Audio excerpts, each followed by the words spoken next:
This news program is proudly brought to you by Smart Start Breakfast Biscuits and Now Biscuits.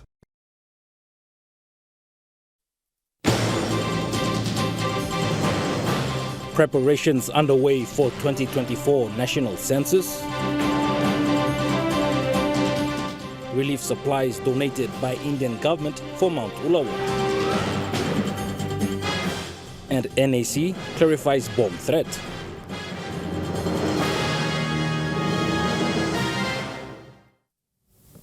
A very good evening. This is National Emtv News. I'm Malcolm Waira. Thank you for joining us. Prime Minister James Marape has instructed the Administrative Services Minister, Richard Masere, to promptly commence the groundwork for the 2024 national census. He stressed the urgency of this, given that there has been no proper census done in 2010 and 2020, resulting in no one knowing the actual population figures of Papua New Guinea. In a statement, the Prime Minister James Marape has directed the new minister, Richard Masere, to collaborate with the National Statistical Office in coordinating with all provincial administrations to initiate preparations for a comprehensive headcount.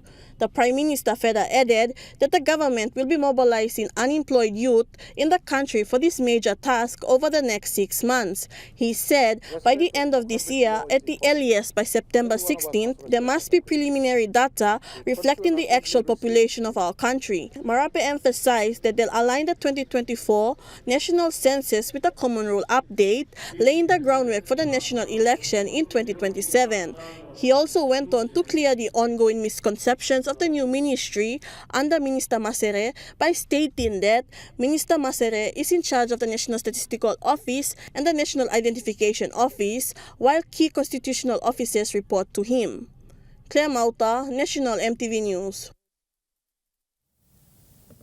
The Commissioner of Police, David Manning, with the Acting Chief of Defence, Commodore Philip Polewara, held a media conference today at the police headquarters in Port Moresby.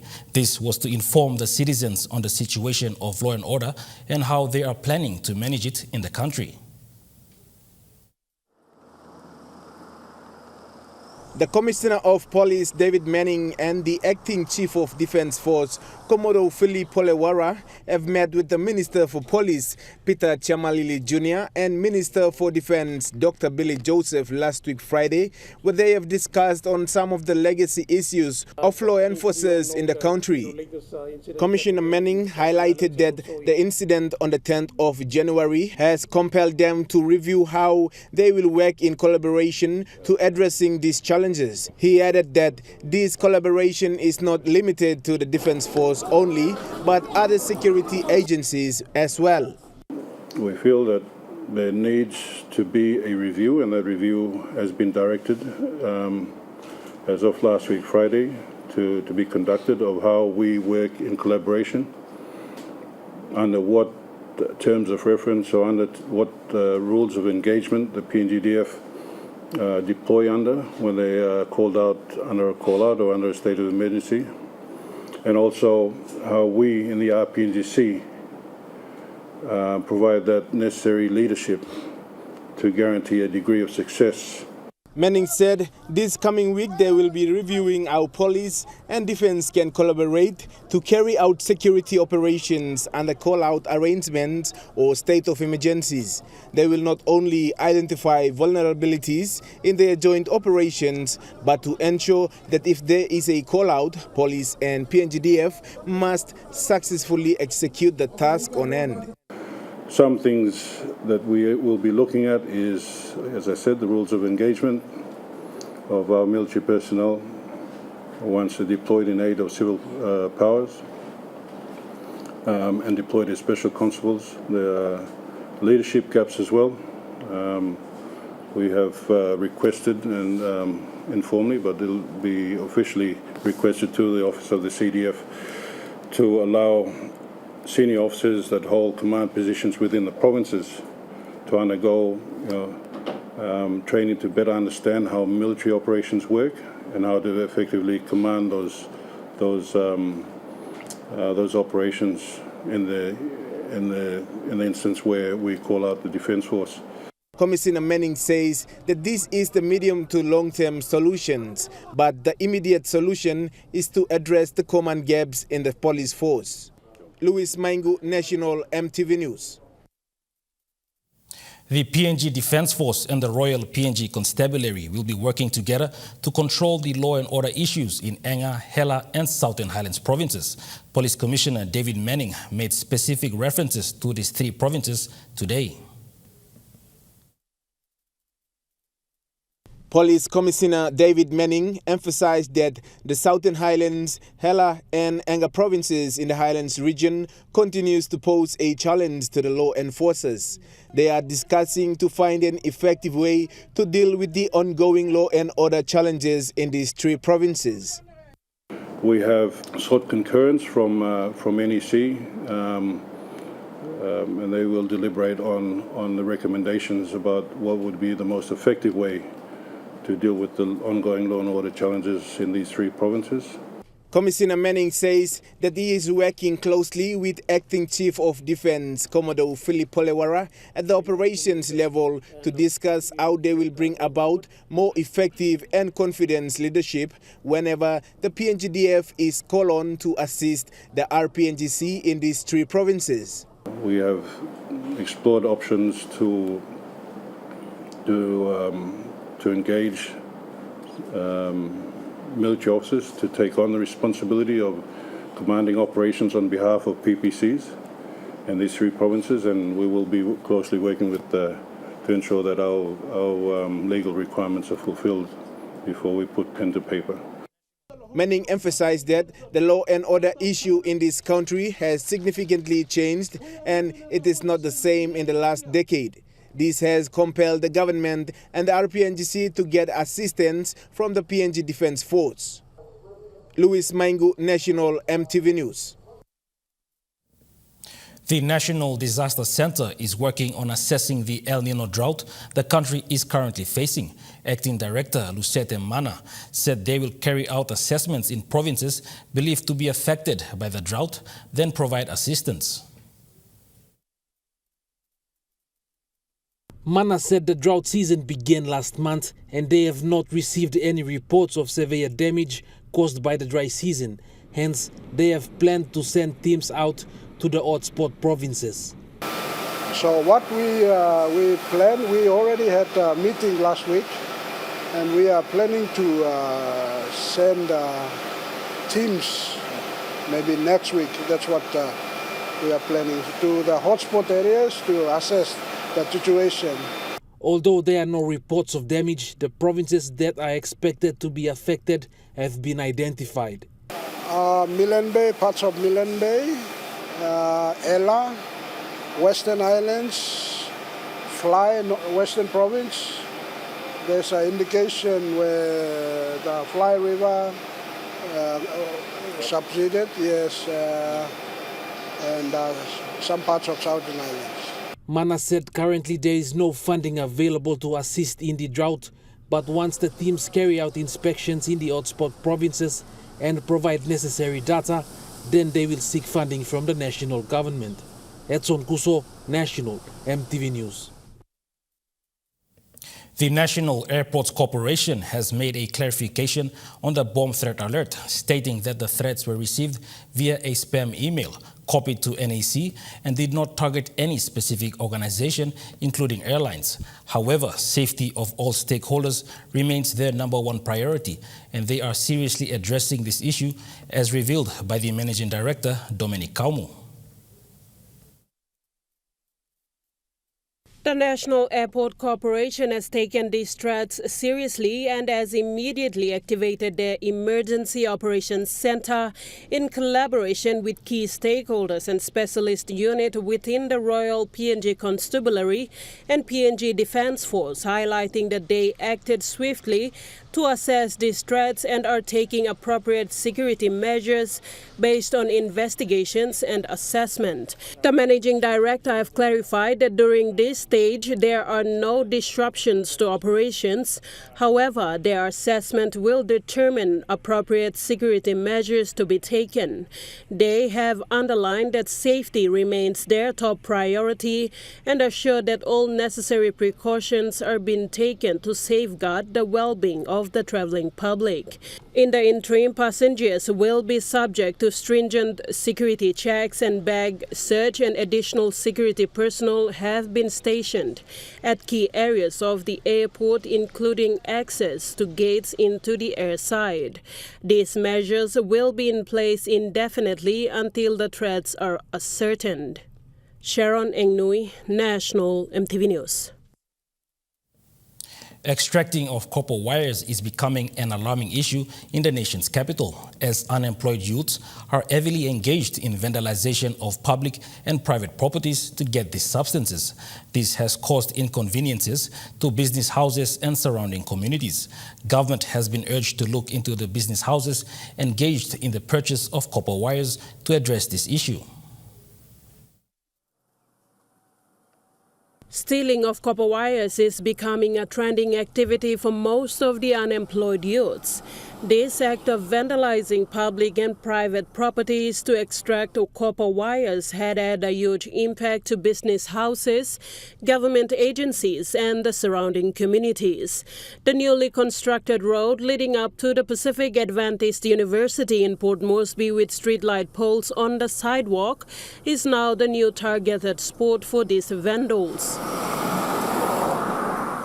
Late last year, SOE company like the Telecom Limited has suffered a significant 6 million kina damage from similar activities. The consequence of such illegal activity is the disruption towards the telecommunications service amongst the business houses and the increase of criminal activities due to blackouts. A magistrate in the juvenile court who wished to remain anonymous raised concerns highlighting that this is happening because there are buyers of cans and scrap metals. The magistrate proposed to the government to seriously look into buying of copper wires and cables and ban the companies engaged in this activity. Sharon Engnui, National Emtv News. National Emtv News continues after the break. Stay with us.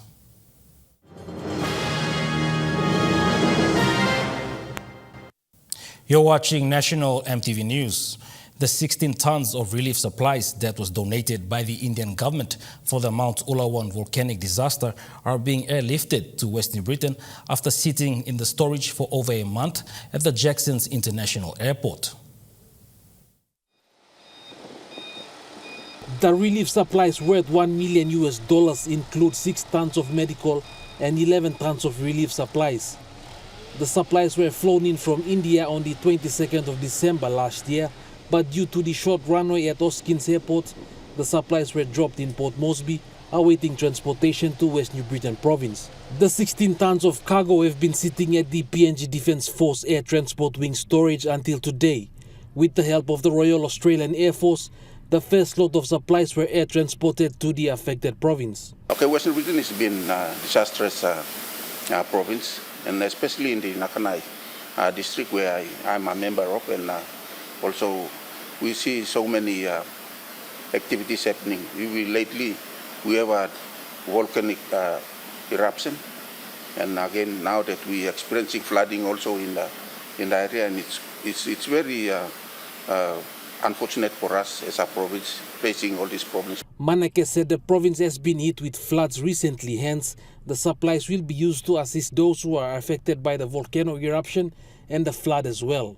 Acting Director of the National Disaster Services, Lucette Mana, said they have liaised through the PNG Defence Force and the Australian Department of Foreign Affairs and Trade, which allowed them to use the Australian Air Force plane to deliver the supplies.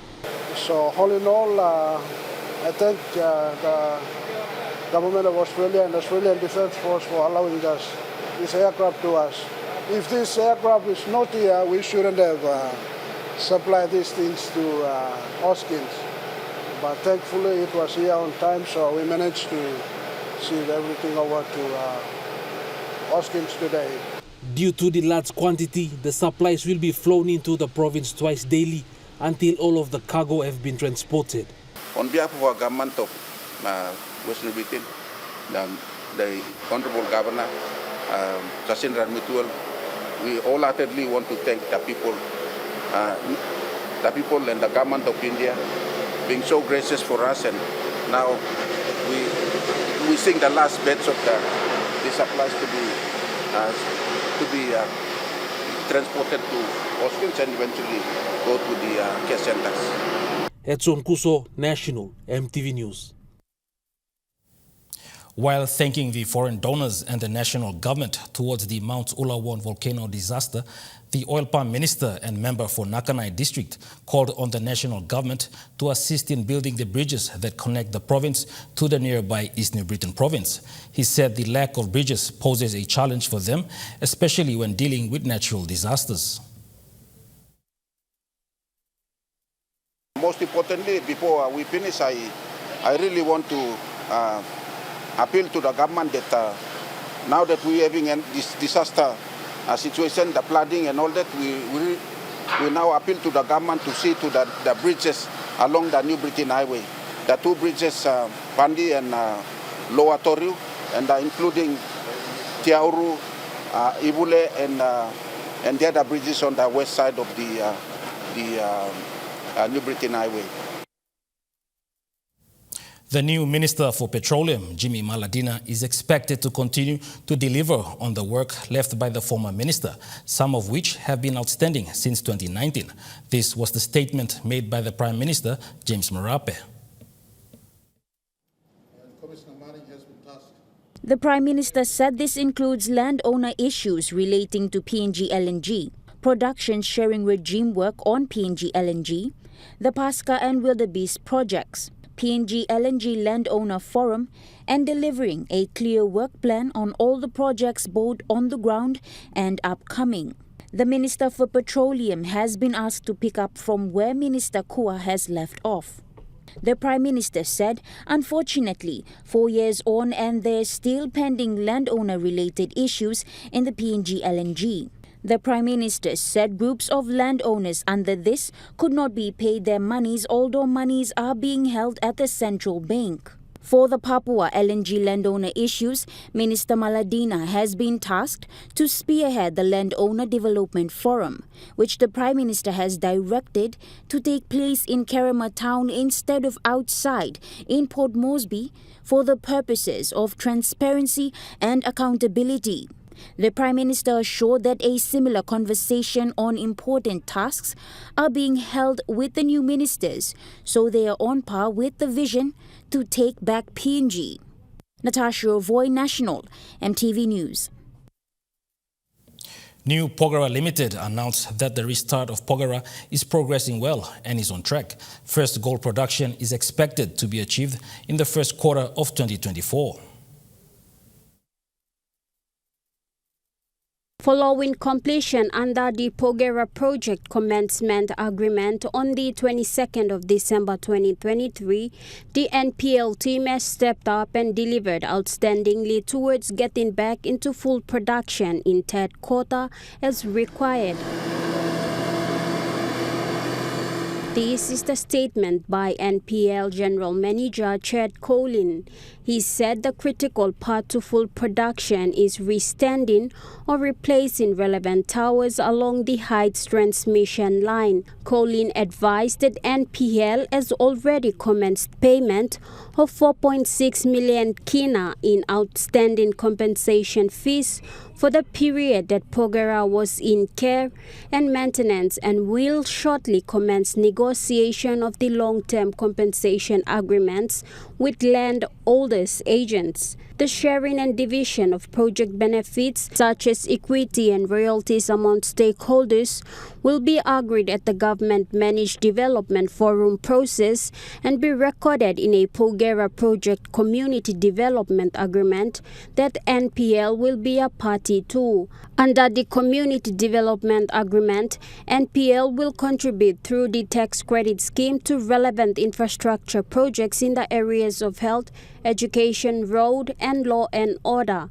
Colin further added that law and order continues to be a challenge, and NPL calls for all stakeholders to support the restart operations by contributing to peace in the valley with no further vandalism of critical infrastructure. Gladys Skilla, National Emtv News. Water PNG Limited assures consumers of safe drinking water supply amidst recent events at the Sirinumu Dam.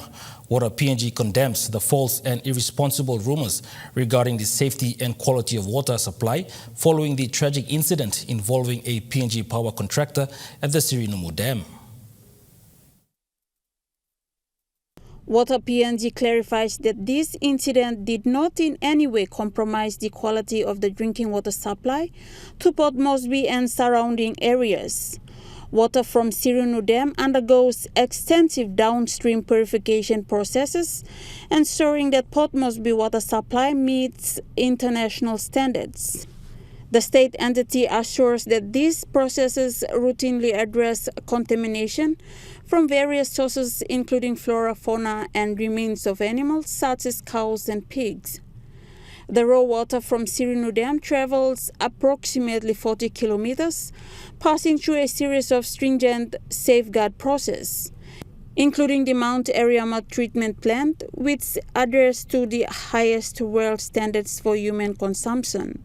The plant is supported by a fully equipped laboratory with qualified staff who conduct daily tests at various points before the raw water enters the treatment plant. These ongoing tests consistently demonstrate that there is no evidence indicating the incident at Sirinumu Dam has impacted the quality of water supplied. Water PNG Limited urges consumers to dismiss any false and misleading commentaries and social media postings. Esther Gane, National Emtv News. Now to the next foreign market report. The kina closed unchanged at $0.2673 in the interbank market. At Bank South Pacific, your kina was buying $0.2598 0.3923 Australian dollars, 0.2320 euro, 38.14 Japanese yen. Looking at the commodity prices, at New York closed, gold is trading higher, coffee closed higher, cocoa closed higher, copper closed higher, palm oil closed lower, crude oil is trading lower, copper closed lower. And looking at the stock market, the Dow Jones closed higher, the ASX 200 is trading higher, the All Ordinaries is trading higher. National Emtv News continues after the break. Stay with us.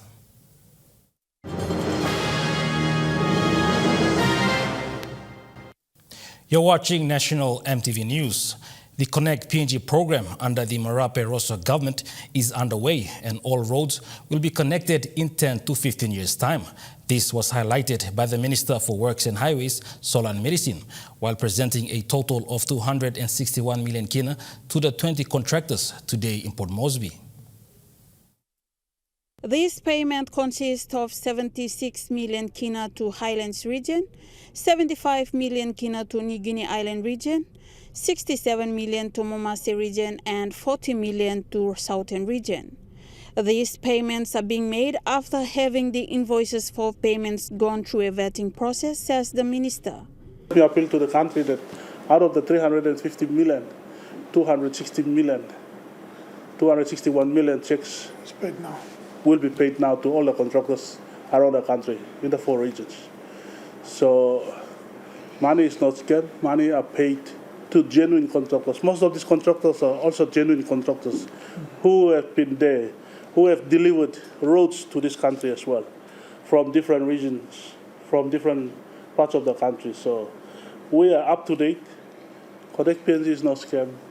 Connect PNG is not false. Connect PNG is real, and it's really touching the lives of the real ordinary people around this country. He was appealing to the contractors to continue deliver their projects. And it's a 1 billion project. It will go up to 40 billion by 2040. Managing Director of Ada Civil Works Limited, Evele Kala, stated that it's a collaborative effort between the government and the contractors to build this nation. For giving us, as a national company, given the opportunity to participate in this program so that we can employ our Papua New Guineans in employments. One of the contractors, Paul Morgan of Garom Limited, stressed that Connect Missing Link is beneficial to more than 80% of PNG population reside in rural areas. We worked on the pavement. We had to stabilize the pavement. So we had a few delays in terms of not getting the stabilizer on time because, of course, these materials have to be shipped in from overseas. Yes. So there's a lot of delays that are caused by things that are beyond our control as well. Correct. So sometimes when people are going to social media or they're trying to portray things in a bad manner, you have to see everything. You have to see things in totality. All contractors were encouraged by the minister to continue their work regardless of the hardship that they face because Connect PNG program is here to stay. Esther Gane, National Emtv News. The deteriorating condition of Warangan South to Muliyama along the Lanzarote Highway in New Ireland has prompted the provincial government to fund the upgrade of the road to an accessible condition at a cost of 499,000 kina, 996 kina, 9 toya. Work on the highway was completed on 12th of January 2024, 3 weeks ahead of the original completion date, 2nd of February 2024. It took only 9 weeks of the projected 12 weeks to complete the full 5-kilometer section of the Lanzarote Highway. This project is in line with the government policy of the further you are, the more we care. The scope was undertaken and contract formulated and signed by a local contractor, Tasukolak. The works manager, Colin Dixon, announced the full completion of the highway during the Provincial Implementation Committee meeting on Wednesday, January 24th. Gladys Gila, National Emtv News. Moving to overseas news, United States President Joe Biden has pledged to respond after a drone attack in Jordan killed 3 American troops and injured a dozen more. Well, the US said that this was an unmanned drone aerial attack, which has resulted in the deaths of 3 American service members. And as you say, dozens more have been injured. We don't have the exact number at this point, and investigations are continuing. Earlier today, we received a statement from the White House where the US president said that while they are gathering the facts of this attack, we know it was carried out, and these are their words, by radical Iran-backed militant groups operating in Syria and Iraq. So the attack was in Jordan on US troops that are stationed there, but it was very close to the Syrian border. The US president has also said that they will hold all those responsible to account at a time and in a manner of our choosing.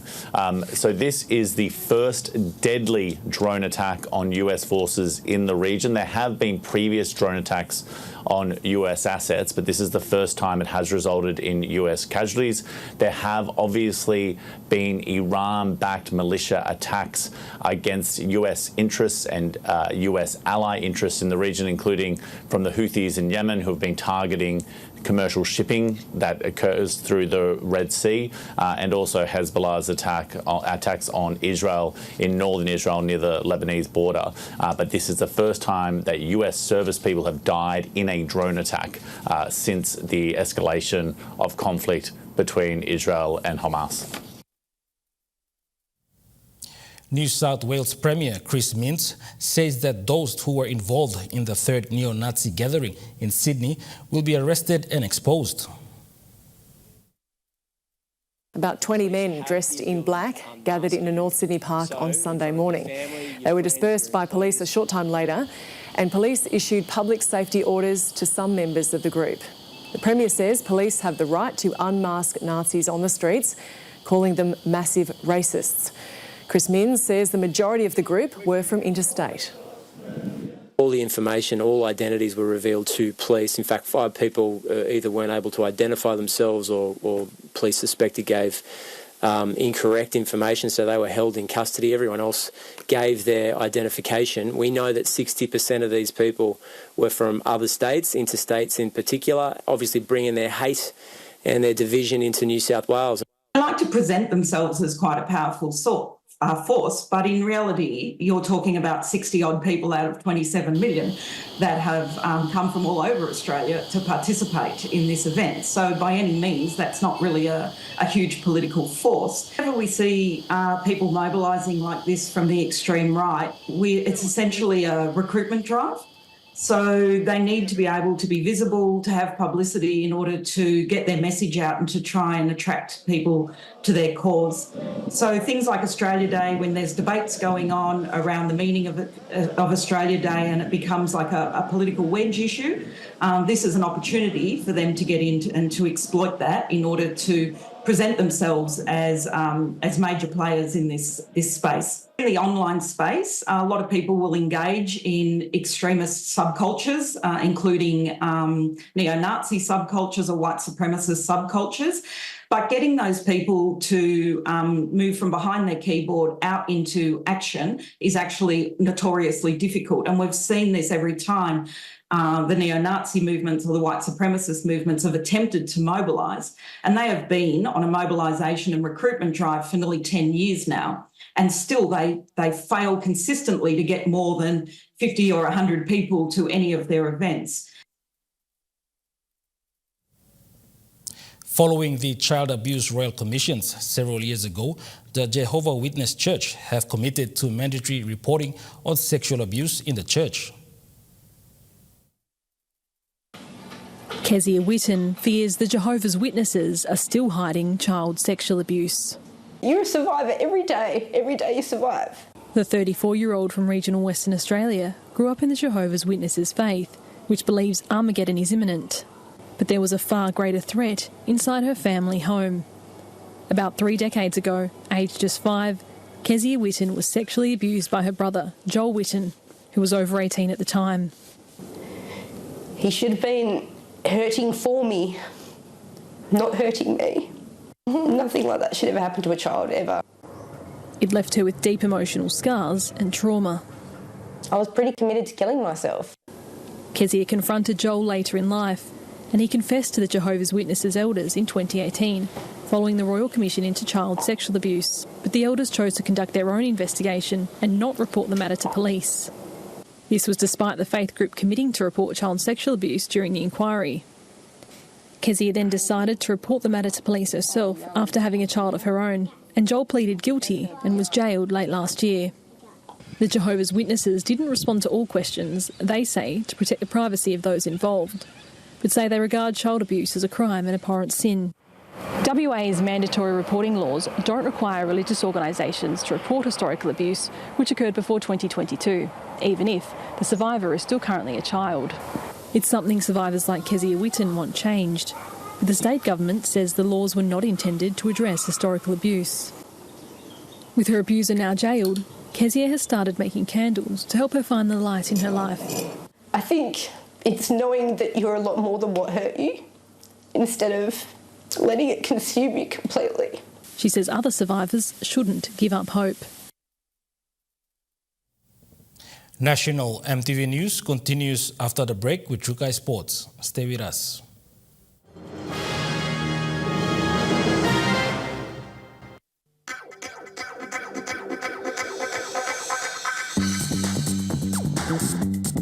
Trukai Sports.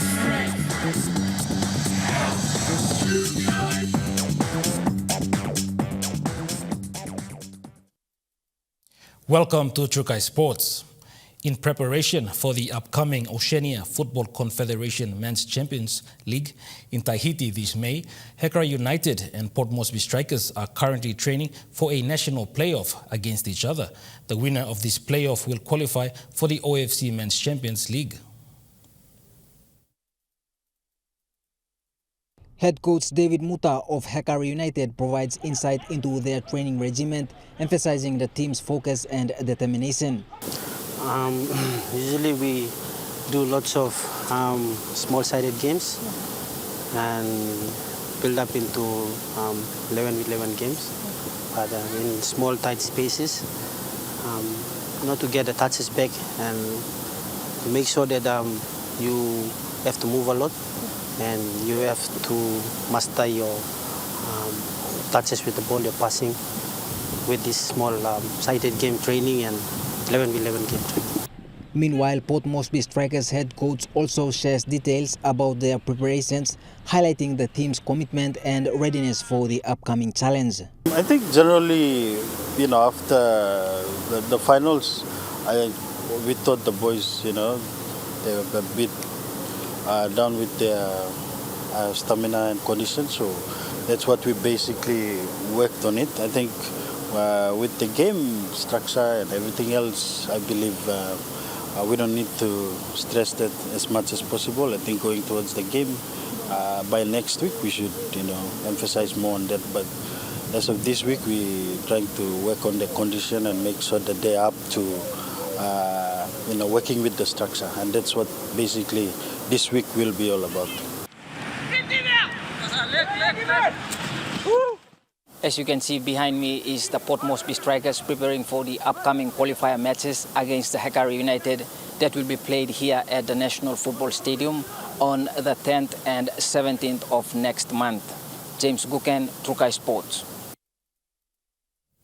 Meanwhile, the Hekari United women's team have secured qualification for the Women's Olympic Football Tournament in Samoa. Head coach Erickson Komeng expresses confidence in the team's ability to compete in upcoming matches. It's been 4 weeks now, MIPLA training.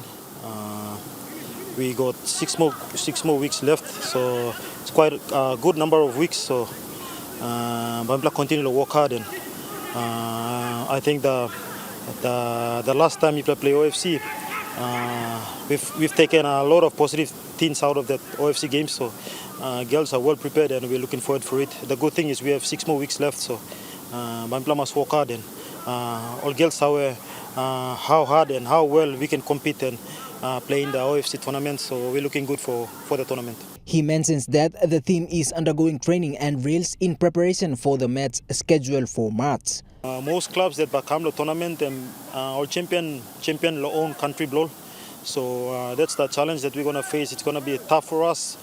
But like I said earlier, MIPLA, if MIPLA can train hard and train well, MIPLA can put him as a challenge. Name Logara country come, and I think the only club give MIPLA hard time, I think our club New Zealand and by come Auckland United. Additionally, he states that most players will return after the holidays. The team anticipates tough competitions from champions of other countries. James Guken, Trukai Sports. Trukai Sports continues after the break. Stay with us.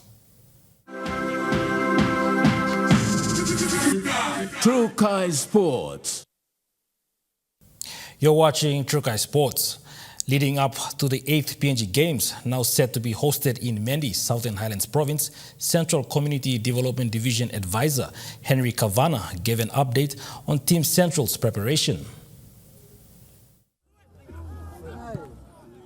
The deferral of the 8 PNG Games and changes to the venue again has prompted Team Central to air their views as they prepare for the Games this year. This was revealed by the Central Community Development Division Advisor Henry Kavana in an exclusive interview with this newsroom today. For us, Central Province see it in 2 ways. It's good for us, and also it's bad for us. In good for us is on the financial implication, because we will now be able to probably secure some more funding. Even in Port Moresby, we really didn't have the money to, participate in the game at the local area. We didn't have the money. And now that we have to travel out, it's even more more a bit of a problem to us now, more burden for us to try to secure enough money to go out. He went on to state how much they've spent so far on preparation. This is probably the 4th or 5th time we are now into preparation. So preparation is like we've already spent some over some millions already just by preparing, because we are not bringing, we are not like a metropolitan city like Port Moresby where everybody is here. That makes it accessible for them to come when they are told to come. We have 5 districts and they are scattered around. So to bring those 5 districts into Port Moresby for training is quite a mammoth task, and we spend a lot of money. Claire Mauta, Trukai Sports. The Kui 1 team from Hagen Central in Western Highlands Province came out as champions for the Western Highlands Province Governors Cup, walking away with a prize money of 50,000 kina together with the cup.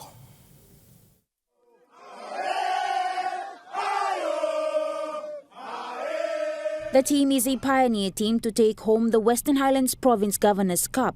The second runner-up, Kui 3, received a total of 20,000 kina.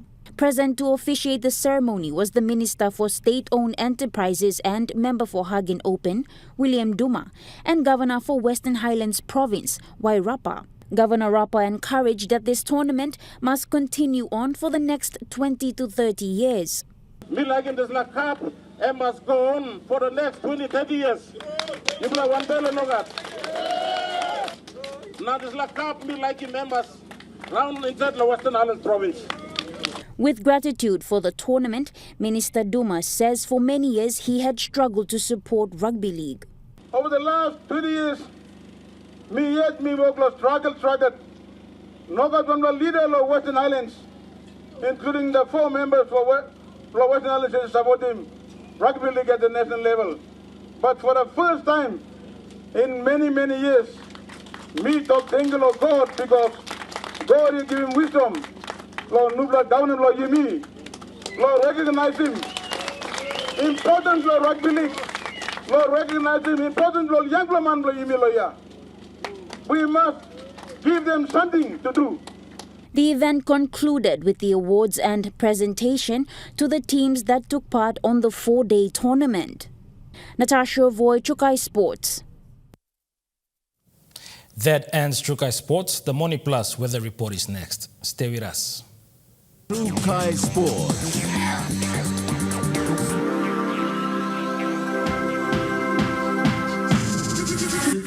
Trukai Sports.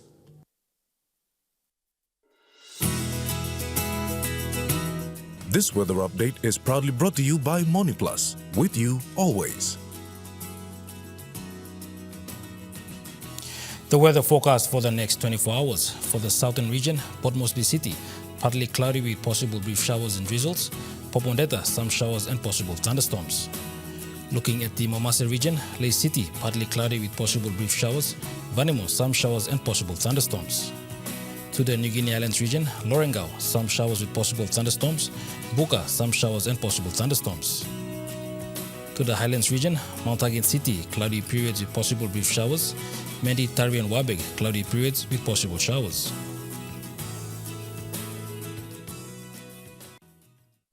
The weather update was proudly brought to you by Money Plus, with you always.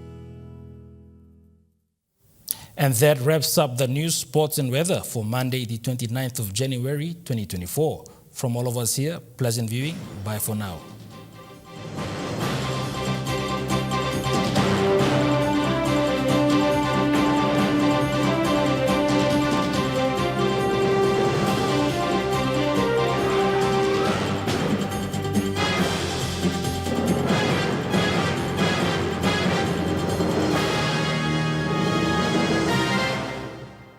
This news program was proudly brought to you by Smart Start Breakfast Biscuits and Gold Nuggets.